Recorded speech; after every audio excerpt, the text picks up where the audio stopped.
Pembelahan sel adalah proses ketika sel membelah diri menjadi dua atau lebih.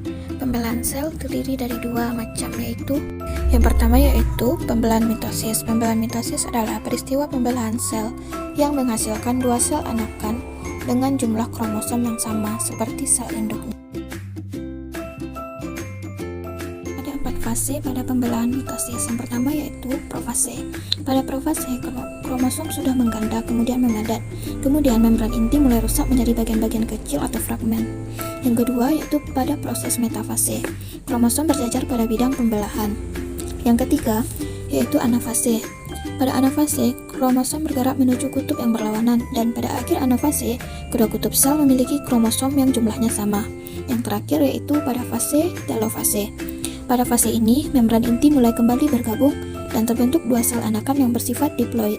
Kedua yaitu pembelahan meiosis. Pembelahan meiosis adalah pembelahan sel yang menghasilkan 4 sel anakan yang masing-masing sel memiliki separuh dari kromosom sel induk. Yang pertama yaitu profase 1.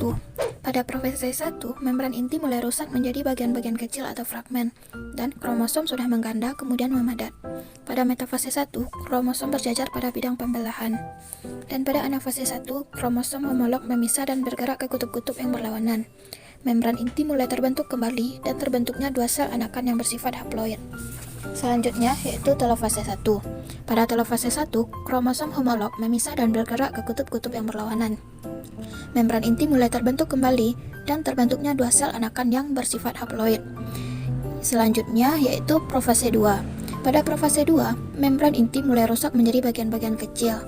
Selanjutnya, pada metafase 2, kromosom berjajar pada bidang pembelahan.